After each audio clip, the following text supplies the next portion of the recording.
What's up, guys? This is another episode of Off the Post, and I'm your host, DJ Red. That voice. I'm sorry, guys. And I'm your host, DJ Redcap. As you know, we will be doing an NWSL review, but today we are joined by a special guest. It's a kitty cat, and we will ask the cat how he's been doing and what he does in the NWSL. Also, Kevin Parker is with that cat, so we'll see what he's up to, too. Let's first start off with Jake. What have you been up to lately, Jake? I think I saw you at a Grassroots. Yeah, just so everyone knows, DJ and I got to go to a Motor City FC game up in Detroit, and they took on Steel City FC, who actually gave me this free shirt. So, and DJ got one too. Yeah, we're repping the free swag today. So it was a good game. It was a 1-0 game. It was Motor City's second game of the weekend. It was Steel City's first. So kind of tired legs. It was kind of hot out. Lots of sun, so it was a little lacking of goals, but it was a good game. Actually, watched a lot of soccer this weekend. I think I watched like 5 full games. So it was lots of soccer, and my baby turned 2 months old this weekend, so she's good. Yeah, she slept through the night last night, which is awesome. So nice, Jake. And you always remember. What's that? You say you got that good sleep? Yeah, I said we like sleep. I was about to say, and next time you will remember your sunscreen, correct? Oh, yeah. Well done, my friend. Let's see what Jen Hayes is up to. Jen Hayes, what are you up to? All the working, all the watching the soccer. It was a really busy weekend, but I wouldn't complain because I like busy. Very good. Anything fun lately, or just same old soccer weekend as usual? Same old, same old. Okay, that's cool. You owe me $5. I just want to tell you that. All right, let's go over to Kevin Parker. See if I can do something. All right, Kevin Parker, if you would like to tell everyone who you are and who your kitty cat is, and then we can take it from there. So. Okay, well, this is Robin, our 15-year-old cat who's been in the family for a while now. My wife found him on someone's back porch. As for me, I'm Kevin Parker. You know me on Twitter as Star City Fan and other places. I've been following women's soccer since about 1999. Really got into the WSA Washington Freedom in 2001, particularly after I found out one of our best players grew up about 6 blocks from where I did, which was pretty cool. And writing about it kind of informally up until 2012, and then I got on the all-white kit at that point, when I actually was fortunate enough to be able to go over for the Algarve Cup, and I've been covering women's soccer for them ever since. Oh, that's sweet. Yeah, it's funny because that's how I really found you. I was like, man, he was for all-white kids. I love that. They send emails to you every time and stuff, so that was pretty cool that you've done so much with soccer for so long. Oh, thank you. All right, guys. As always, if you want to speak to us and send a message to either us or Kevin, use the hashtag WolSoTalk. If you would like to talk to me about how I always get free shirts and free food everywhere I go, use the hashtag DJ Redcap. Let's start the show. I was waiting for some music or something, but it was only in my head. I'm crazy. So, as we begin, we're going to start with the Houston versus Orlando game. Jen, tell us about that game. I think a theme for a lot of games this week was patience, and Houston showed the perils of having a young front line. As a Flash fan, I know all too well the bad points of having a young front line. Words are hard today. So, yeah, it was not a pretty sight up front. You know, it was every time they would get the ball through the midfield, they just rushed it to get it up to a forward. Anybody was even remotely open, regardless of if they were offside or not. No surprise they got called for, I don't know, a lot of offside calls. I'm not sure the exact number, but it was a lot. So that was a problem because I think with a little more patience, they probably might have had maybe a few more chances on goal quality and maybe test Ashlyn Harris a little bit more than she was. As for Orlando, I think Tom Sermanni has built a squad that maybe won't play his style, the style that he wants to play, but the way he's built it, he has crafted his game plans to play to that strength rather than trying to go through the midfield, which isn't very strong. They have a lot of direct play, a lot of long balls up to Alex Morgan or Jasmine Spencer to try to get behind back lines, and they don't usually have a lot of the ball, but when the forwards can get it, they're very dangerous. So, yeah. Hey, you be quiet. I'm sorry, my dog decided to bark. My pets are better behaved than me. Hey, you be quiet. So anyway, second half, pretty much more the same. Houston continuing to get offside. I don't think Janine Becky really did one positive thing except get offside, so it wasn't surprising that she got yanked so early. Same story pretty much with Ojai. Wasn't really creating anything. Probably the highlight was the Edmonds goal. Instead of Sanderson trying to go forward, she saw that Edmonds was open and hit a ball to her, and that probably was the goal of the week for me. She could not have hit that any better, and it was basically Lydia Williams had no shot on it. So I think Orlando was kind of lucky again that their opponents couldn't finish what chances they did create.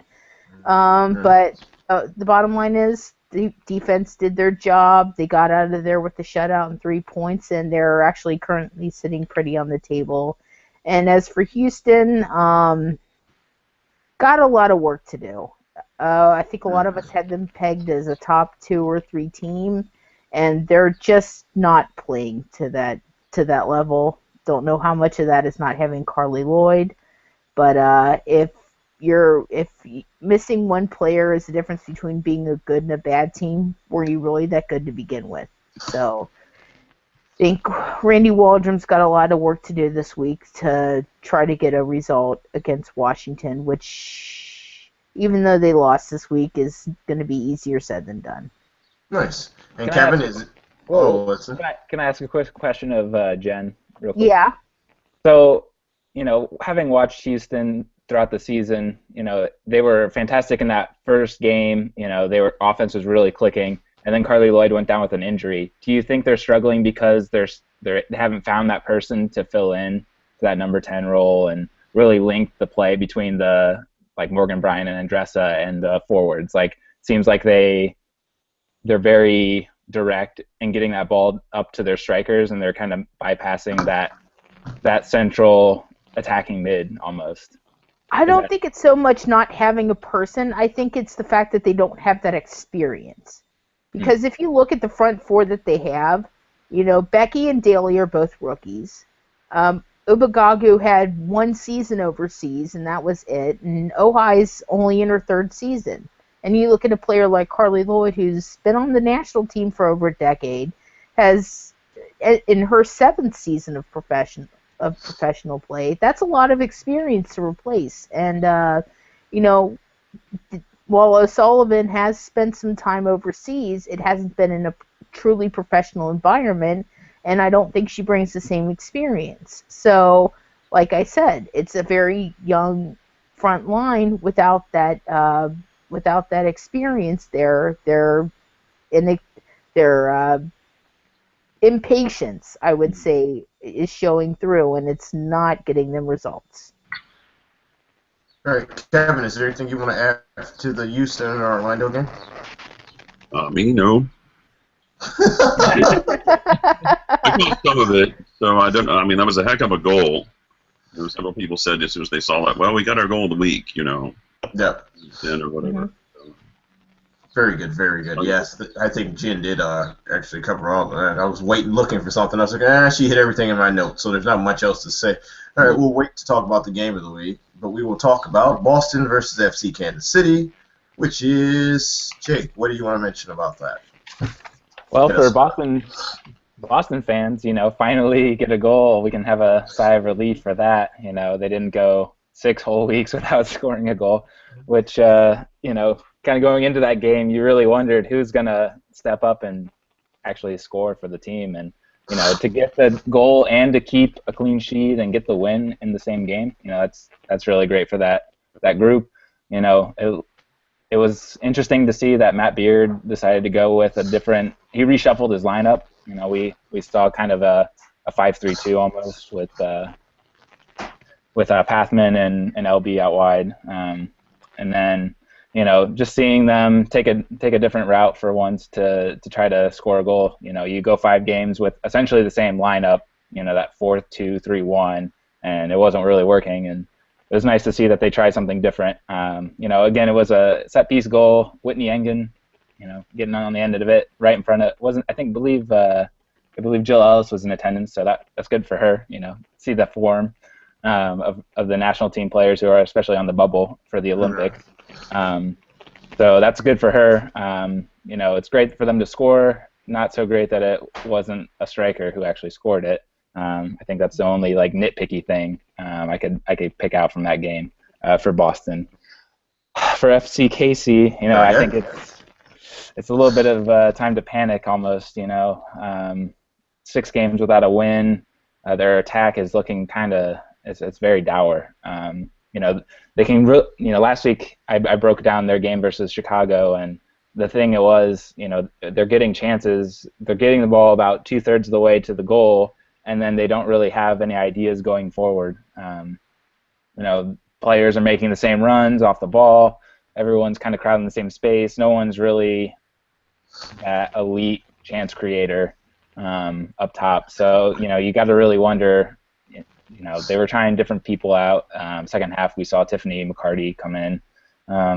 But still, when you're playing a team like Boston, who's very resolute and sound at the back, that's Matt Beard's way of building this team. Was he wanted to start with a solid base, and having really a difficult time for FCKC to break that down and get quality chance opportunities. So, as a Boston fan, you have to be happy that you got to win. You grounded out in front of your home fans who have gone, 3 games with no goals. So. No, I agree with you. Yeah, that's the thing, though. Like I said, it would have been nice if it came from a striker, but for FC Kansas City, I guess I want to focus more on them because, Boston, you scored and you beat a team that is now under you, that it hasn't even won a game. Yeah, it is time to panic a bit because, like I said, it's just no type of, no one can create anything for him, it looks like, a lot of the time. I'm waiting on, Groom or Timrek to actually do something to, make a goal out of nothing, and it's just not happening for him. And yeah. I don't know where it's going to come from, the goals. This is their team, so. Yeah, you really have to wonder what they can do at this point too. I believe they're out of international slots, so it's not like they could be like Boston, who just brought in another international forward to kind of shake things up top. They're really constrained by some of the roster moves they made in the off season. So it's time for them to kind of look inward and say, I'm going to step up. Mandy Laddish is doing a pretty good job stepping into that number 10 role. I thought she did a really good job against Chicago. She was okay against Boston. They're good pieces coming forward. It's just they're not quite getting that final pass off right, I guess, in the final third. They're not quite they're not quite confident enough in front of goal. All their elite, their experienced players are in the back. So this is kind of a young team again. Lack of experience, lack of patience, maybe, like what Jen was saying with Houston. So I can tell you what they can do. They can wait for the next draft and get the first overall pick. So moving on, we will go to the Portland Thorns and the Washington Spirit. Kevin, would you like to start us on that? We have to. I don't know. I missed the first half, and after that, I was just, oh dear. It's a disappointment. I'm hoping it's just a glitch on the road and not a change of form, because the Spirit have historically had all kinds of problems on the road. Mm-hmm. Like they were doing so well for a while there. So we'll see. But Portland stepped up. They've got Sinclair back. It's a much tougher team than they were even a couple weeks ago when they were at the soccer flag. So it'll be interesting to see what happens. But then on the other hand, they're losing 6 national teamers, so that's going to hurt them. So we shall see. Do you think so? Do you think it was more just a blip for the Spirit right now, or was that like just facing like Portland at their full strength? It's gonna be like that. I'm against a blip, and a wake-up call. I think this team has a lot of spirit, if you pardon the pun. Mm-hmm. Pardoned. That I mean, from talking to the players and seeing them on Twitter, there's a huge amount of camaraderie and team determination and whatnot. So I'm thinking they're going to bounce back with this and be stronger next week. All right, sounds good. And Jake, do you have anything you want to add? Yeah, I really enjoyed that match, actually. The first half, both sides were very positive. There were quality attacking chances for both teams, really. For me, it was interesting to see how they slotted Christine Sinclair into that number 10 role in it was like a 4-2-3-1. So she was in that one behind Dagny Brignersdottir, who was in that number 9 role. And then they shifted Nadia Nadim out wide, who, if you kind of look back to her goal against Seattle, it was an opportunity that she got because she was out wide against Lauren Barnes at the back post. And so, you're thinking Tobin Heath whipping in crosses, it'd be great to have a target forward out there. That's probably what Mark Parsons was thinking when he made that decision. So it was an interesting lineup. I think for the Thorns, I hate to say it, but it was probably a must-win game for them going into this match because they were going to lose so many players, and there's such a drop-off in depth and talent when you lose all 6 of those players. So, you're coming home, you want to win all your home games, you want to win when you have all your full squad there. The first 2 goals that they scored, they were kind of soft from Washington. The first one was a corner kick that LeBay didn't punch away, and it was just a header that Horan guided into the goal. Just getting it on target really put it in. The second one was Nadim was slipped in, and LeBay came out, and it deflected off of LeBay into Kleiner and then into goal. So, really soft 2 goals, and, for a team that hadn't conceded, they only conceded once in 5 games. And to concede twice in the first half, they probably had a bit of a panic mentally. And so, for me, I think Washington had a lot of good pieces in the second half. They picked themselves up and got a goal back from Joe Lohman. It's not that it's kind of, I chalk it up to a blip personally, and it's a mental lesson for the team to say, this is what happens when we go down a goal. We can't just like cascade out of control and concede 4 like they did. For Portland, it was, you got your players back from suspension or injury, and you slot them in, and this is something that clicked really well, and maybe it's something that they can take going forward. And it was really nice to see Megan Morris come off the bench and score that goal. So, not even their big name players are, she's someone who they recently signed, and she's coming off the bench and scoring goals. So that's something also positive for the team to take forward into this international call-up weekend. Alrighty, sounds good. Next game we're going to talk about is the Seattle Reign FC versus the Chicago Red Stars.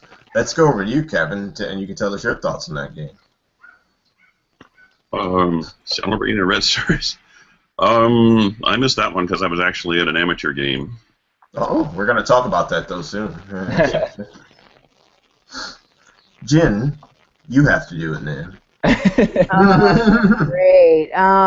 Well, first of all, we got to say congrats to Chicago for setting a new consecutive shutout minutes record. I didn't think was ever going to be broken because a couple teams got close, and then boom, they'd give up 7 goals or whatnot. But it was. I kept waiting. I was like, all right, Seattle's going to score. They're going to ruin it, and they didn't. So good for Chicago. Good for Chicago to do that. And yay for Jen Hoy, my favorite ever Red Star, scoring 2 goals. Very happy about that. Yeah, for Seattle, I don't know if it's just because of the injuries or whatnot. They just do not look like themselves this year. Yeah. They look closer to the 2013 Reign than the 2014-15 Reign. The class of the league from last year are at the bottom of the standings this year. That is a flip like that, yeah. I mean, I guess you can say on one hand that's good. It's like, oh, we got parity. Teams that were good one year are not so good the next. But yeah, it goes back to if you're missing one or two players and your team is good with them and bad without them. Again, were they really that good? And and another thing that I said in the Seattle Reign spotlight was thought that Laura Harvey is overrated tactically. She can do great things as a GM and as a motivator, but she tactically, when Plan A isn't working, she doesn't have a Plan B to go to, and I think it's showing. What she's putting out just isn't working. It's not getting results for them. In a season, but if she comes up with a really good tactician in a single game, she has problems. We've seen that twice now with the NWSL finals. Mm-hmm. Yeah, she got scored on and didn't know how to deal with Kansas City, but Jen, can I ask you a question? Do you think it's kind of a case that she's so focused on the first plan that they drill that so instinctively, so they're trying to get their A game so exact that all their focus is on that, and that's why they don't have time to really focus on a Plan B, and they're really trying to commit to a style, maybe? I think that is a possibility, and I get it. I mean, her Plan A is wonderful. When everything's clicking and everything, they're almost unbeatable. But any coach will tell you, you don't go into a game with one plan. You go in with 2, 3, sometimes even 10. You plan for scenarios. You got to make adjustments. Yeah. Exactly, and I don't think Harvey knows how to do that well. She's so confident in her Plan A that having backup plans just doesn't seem to be on her radar, and that's hurting the Reign. So I think that's something she's going to have to figure out, especially with even though she's possibly getting Jess Fishlock back sooner than we thought. She's still going to have to figure out a Plan B. But on the Chicago front, I thought they did a really good job in the second part of the first half when Seattle was having all that pressure.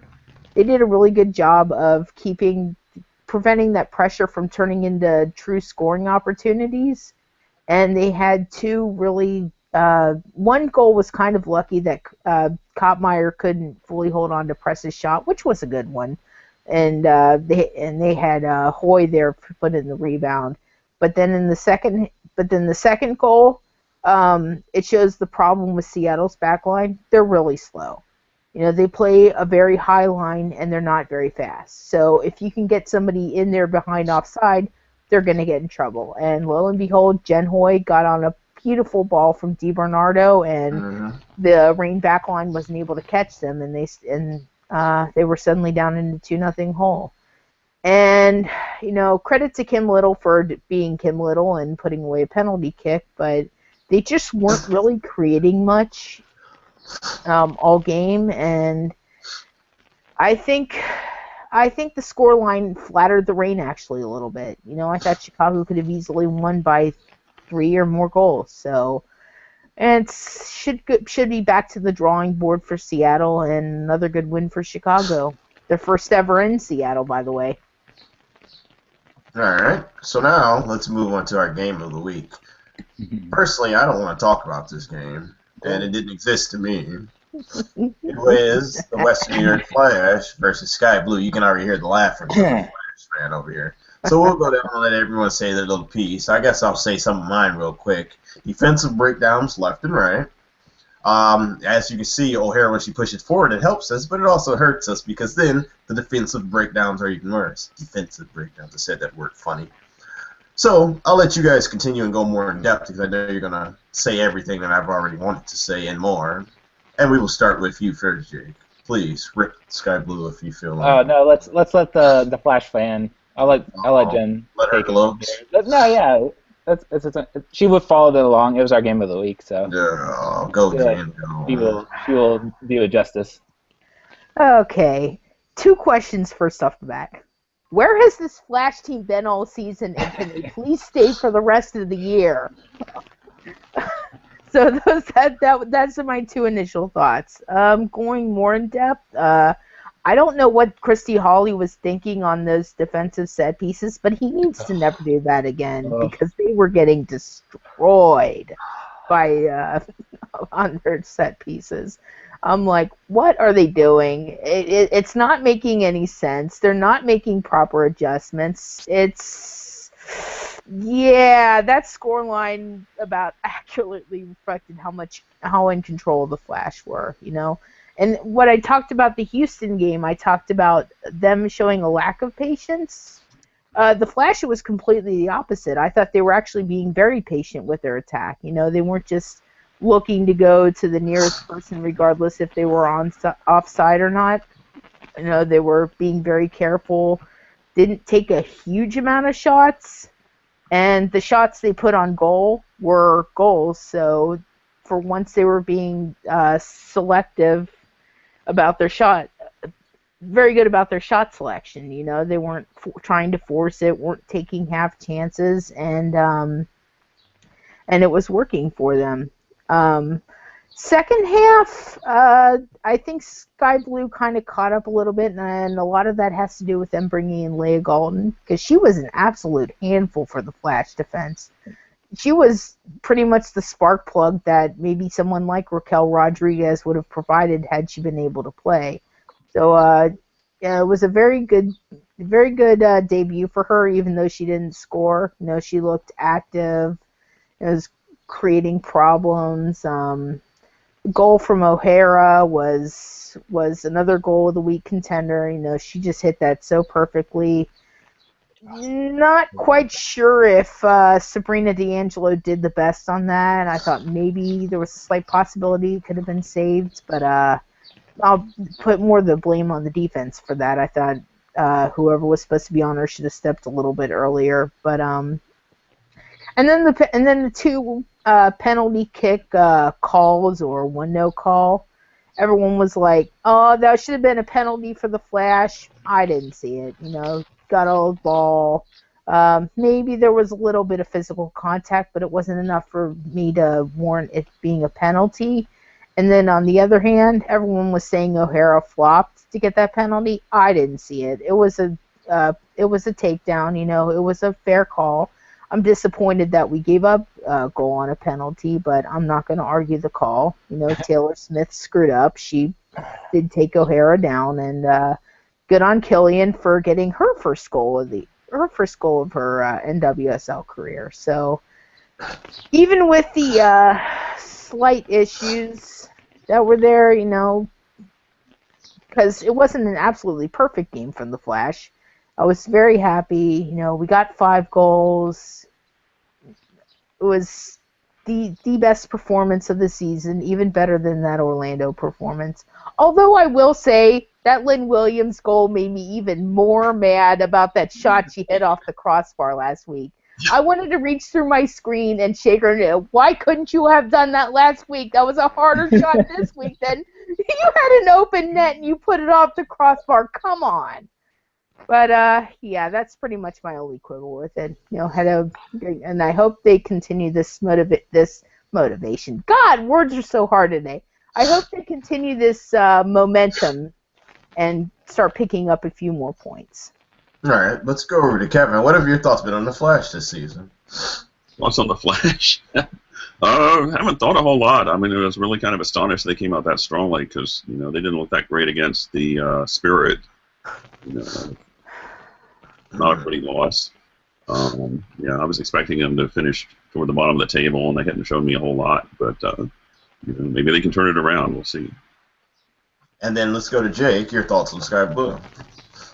Yeah, you know, a lot of the problems from this game kind of stem from Sky Blue lacking a plan on set pieces.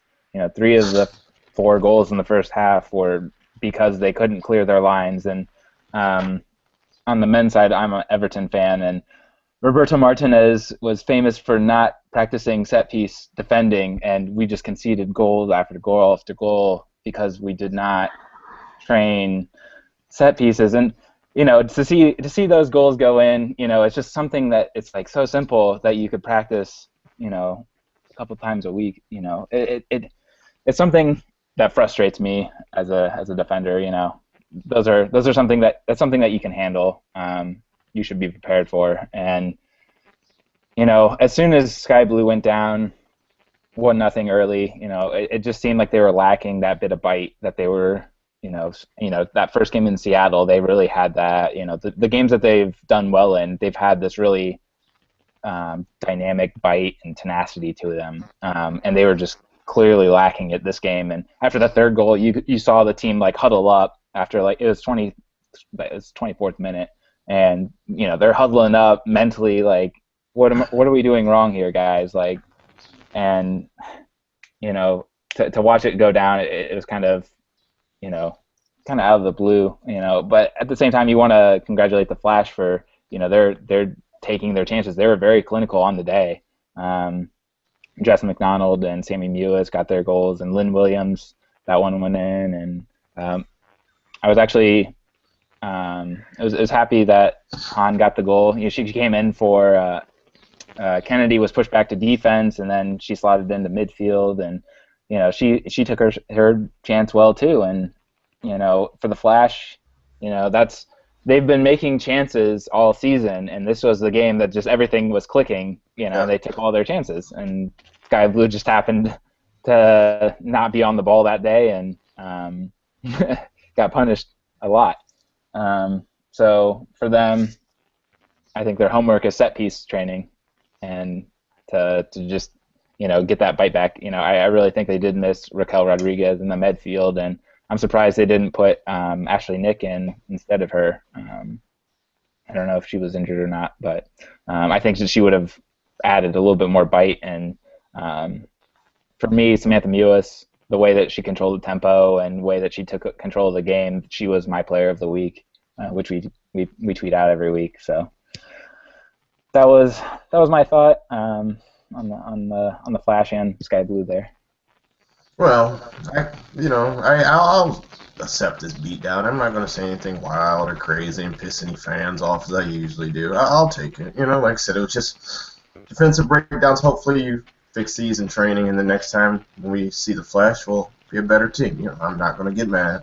I'm just going to move on. You're going to have to wait till next year, though. Oh, who cares? So, let's do our player of the week, shall we? Oh, so let's start with Jake. Well, I'll start with me. Well, I just said it.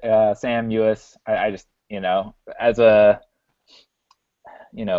I grew up kind of as a central midfield destroyer, and I got moved back to defense. But I always like to think of myself as a midfield kind of tempo keeper, and that's what Sam Mewis is for this Western New York team. And I think that everything she was doing kind of exemplified that, and really took the game to Sky Blue, and she was the reason that they were creating so many chances that they were.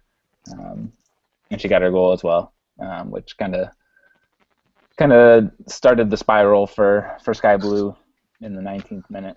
So, Sam, Jen Hayes, your player of the week is? Well, I was kind of torn between Jay Hinkle and Lana Kennedy.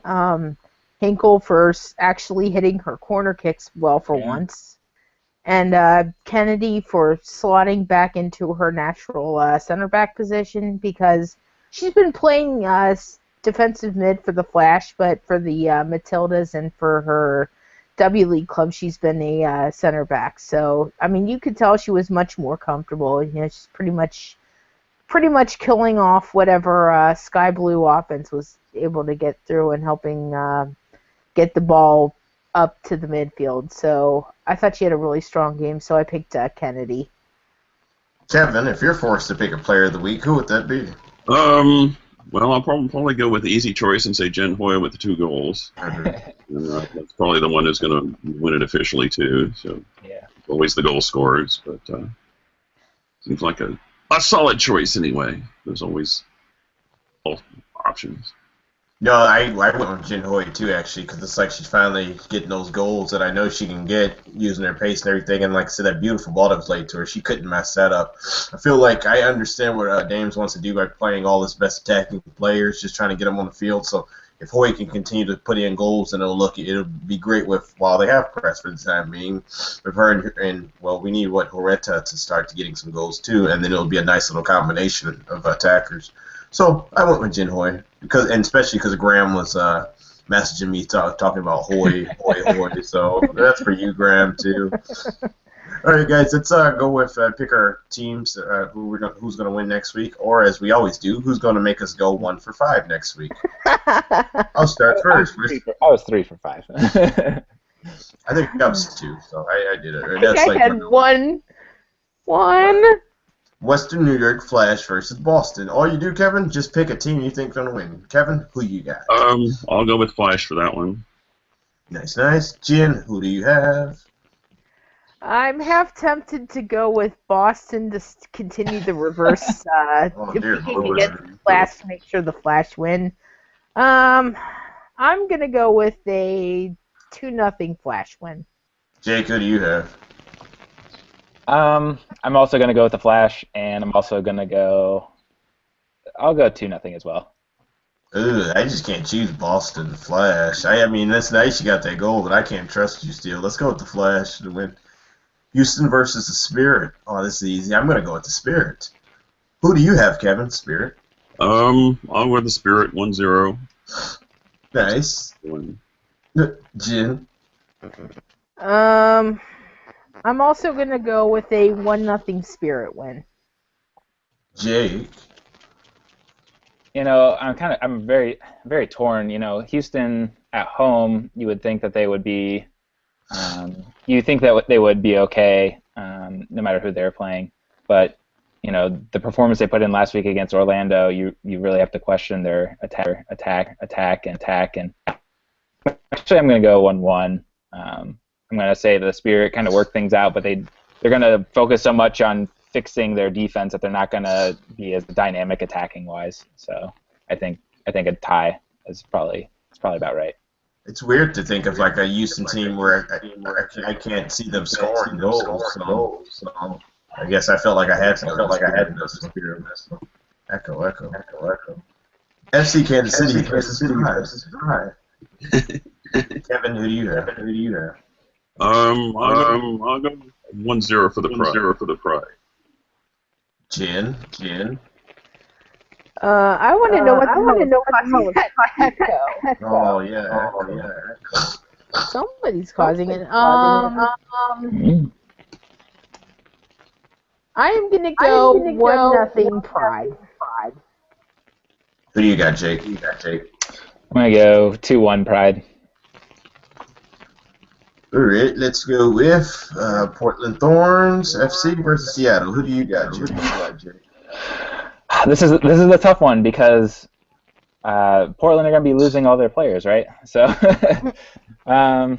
you know, it's at home for Portland. Seattle's been struggling lately, but you know, it's really hard to say who's actually going to be starting for this Thorns team.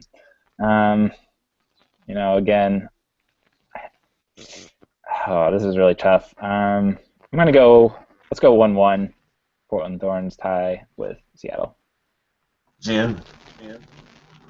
I am going to go 1-0. And who do you got, Kevin? I'm going to say 0-0. No goals. Dude, I did pick a draw, but I'll say Seattle. I'm trying to ride with them one more week. You know, I had a draw right now. See if you get a goal up somewhere. Chicago versus Sky Blue. I'm going Chicago. Kevin. Yeah, I think Chicago. Jen. There's an echo. I'm gonna go 3-0 Chicago. Ooh. No, because I think with press not being there, they're gonna be they're going to be a little more free and open, and maybe Huerta will stop sucking. No, because I'm seriously starting to wonder if maybe Huerta would be better off going to another team, because when Press is there, invisible, and when Press is not there, she actually does stuff. So I'm guessing with Press gone, it's going to be the Huerta and Hoy show, and with no Rampone or O'Hara on the Sky Blue backline, they're going to rip apart. It's going to be That sounded lovely. With that, Jay. Yeah, I'm gonna have to go with Chicago as well. You know, especially with missing Kelly O'Hara, who does so much attacking. She provides so much attacking width for Sky Blue, and you know, I think that she scored the goal of the weekend last weekend. So I think Sky Blue's gonna have a tough time, and I'll give them a 2-0, the 2-0 win to the Chicago Red Stars. All right, sounds good. All right, guys. Now I guess we're gonna get into the discussion with Kevin Parker. We're gonna let him discuss a little bit of the history of U.S. amateur leagues in general, and then we'll just ask him a few questions about things that maybe we want to know or you should know. So sick of hearing my own voice. This is a little nuts, you know. Yeah, this is this never happened. I don't know what's going on. We've lost viewers. So thank you for sticking around. All right, Kevin, if you would like to start. Okay. Well, I started getting in the amateur scene around 2005. Freedom kind of kept going. And they played WPSL for a while. Now there's a long history here. The W League, NWSL W League, not the Australian W League. A lot of the teams played the season. And then 2 years later, the Western that were in the W League decided to go off on their own and put in the Soccer League. What else can I say? Freedom finally joined in 2007 and promptly won the league. And then the Reserves found that heritage last year league. Right after that, the WPSL folded. We're kind of getting fewer and fewer teams who perform at that level. Spirit Reserves having to travel on the homes against that, and which is really kind of an amateur team. The WPSL is still around. Got like 3 or 4 teams. The standards are not so good. The good news is it's called United Women's Soccer. Which I talked with the founder, who's also under the New England Mutiny, one of the founding teams. Are we still here? Yeah, you're still here. I found the echo, Jake. It was Jake, yeah. Got to mute Jake there, yeah. Okay, so this new league, United Women's Soccer, which is going to try to pick up at the quality level that the W League has. They really weren't going to get started until next year, but with the W League folding, they figured they'd go ahead. So it's a small league now. It's like 6 teams in the Northeast and 5 teams out in the West. And things are starting out pretty well. I went to the local WPSL opener yesterday. The Spirit Reserves played the Spirit Academy. Okay. And then yesterday I went up to Pennsylvania to see Lancaster Inferno host New England Mutiny. That was a UWS match. That was a real barn burner. Lancaster scored first. New England scored twice. Lancaster tied it up, and then the Mutiny scored a goal to win it. So it was 3-2 with like 5 lead changes. Wow. What a match! I mean, both games were really solid advertisements for their league. The Spirit Academy is like a U20 team, and they were holding on. The Spirit Reserves 1-0 for 89 minutes, and then the Reserves scored 2 late goals to make it 3-0. But it wasn't really a 3-0 game. It was a very hard-fought game. So really good matches, and I encourage people to go out and see if they've got a local WPSL UWS team and check them out, because you'll see young players that you're going to see in the NWSL in a couple of years. The team I haven't mentioned, ASA Chesapeake Charge, is another local WPSL team. I got my first look at Christine Nairn, who's now with the Spirit with them. And I can go down a whole list of other players. Yeah, is there any other players that, I guess, first I would say that came up from the lower league, and then I guess can you tell us about some that you think we should look forward to seeing in the future? Yeah, well, my favorite story about spawning a good young player goes back to 2004. This is the Washington Freedom again. The WSA League had folded. They kept some kind of identity, and a team from England called Nottingham Forest came over with their men's and women's teams to RFK Stadium here in D.C., and the men's team obviously played DC United, and then the women's team played what was left of the Freedom, but they only had like 8 players left from the previous team, so they had to fill it out with young local teenagers. Mm-hmm.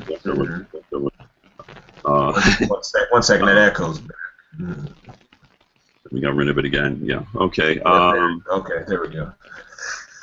But the team ended up winning 8-0 because Nottingham Forest wasn't that good. But one of those young local teenagers scored a hat trick. And okay. This is a name to remember: Ali Krieger. Never heard of that player. Never heard of her. Me either.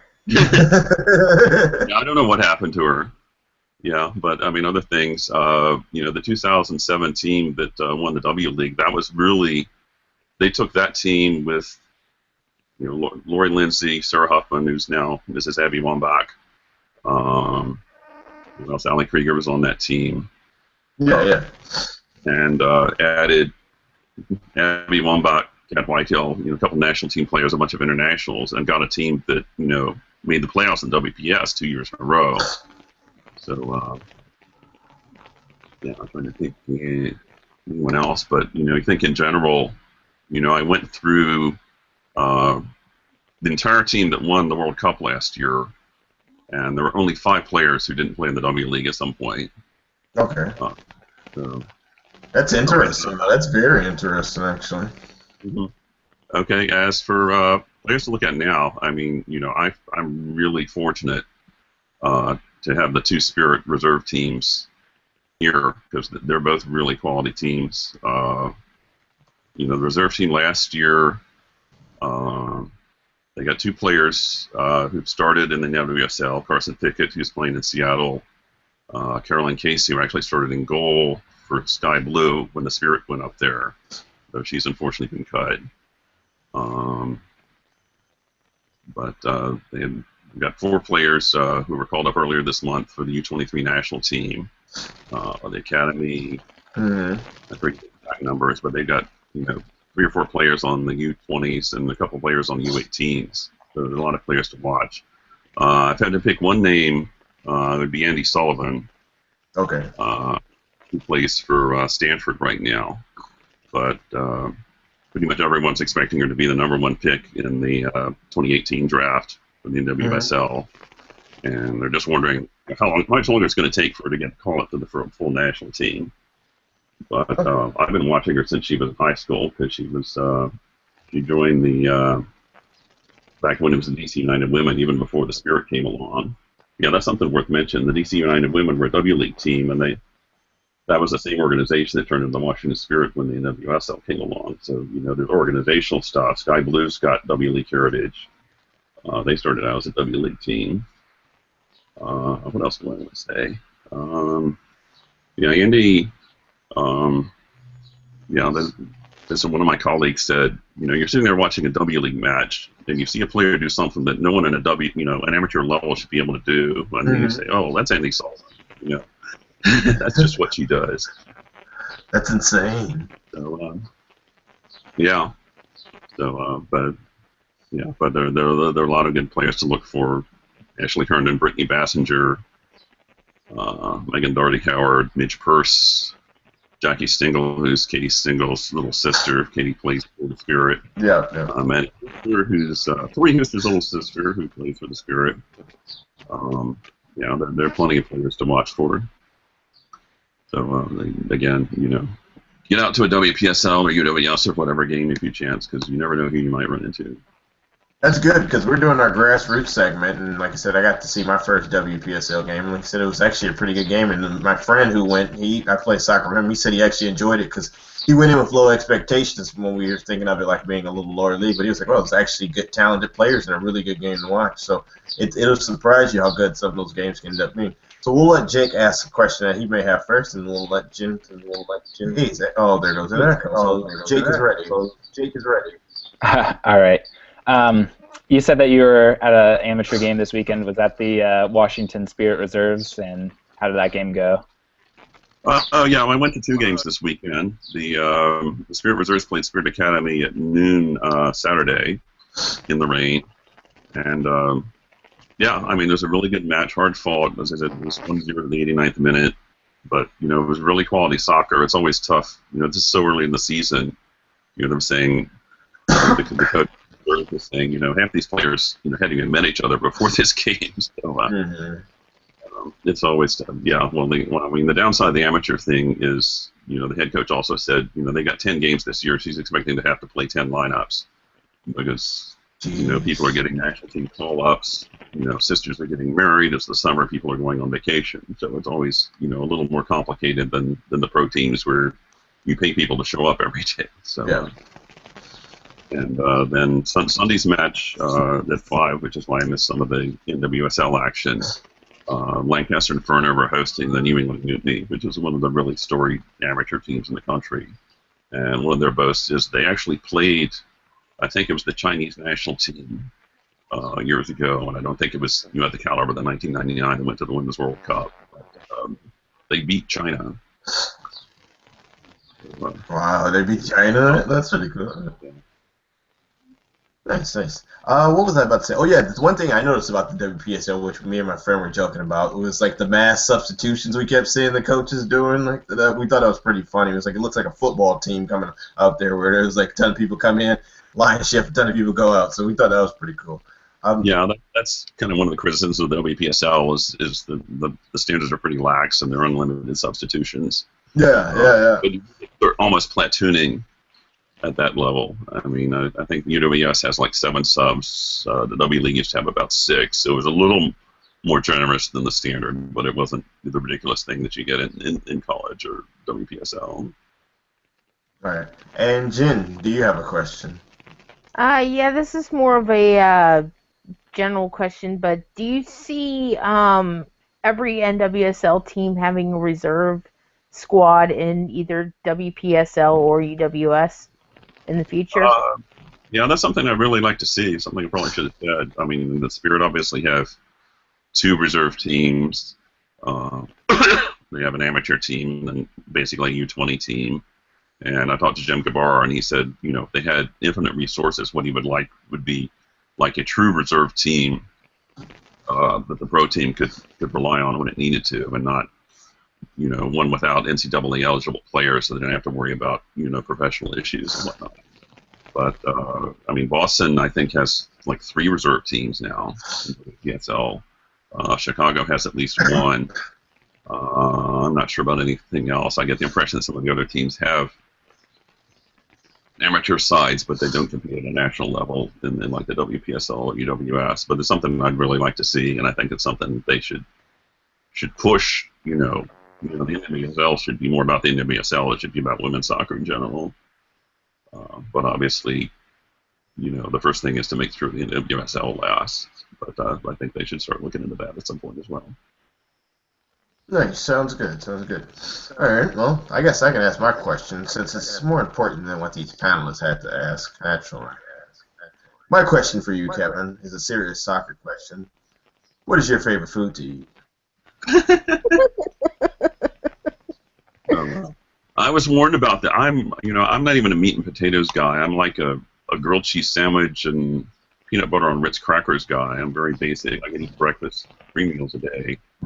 I don't know. I'd be hard put to pick one food. I love pizza. What else can I say? Is that a good enough answer? I'll take it for now. Next time we'll do more. But I'll accept it if your first time around. You know, understandable. Okay, is there anything else anyone wants to say before we wrap this up? Kevin, another question. All right. I've got one more fun question. So, Kevin, I saw on Twitter that you're a big Whovian fan. Oh yeah. If you were to, which companion would you pick as your favorite, or which Doctor do you think is your favorite? Oh, there's absolutely no contest. I actually ran a fan club for Elizabeth Sladen for a while because I think Sarah Jane Smith is a goddess. I think she's like one of my favorite fictional characters ever. So it's just absolutely no contest there. As for Doctors, I like all the Doctors, but I kind of have to go with Tom Baker because he's just almost the icon of what the Doctor should be like. And of course, he was along with Sarah James.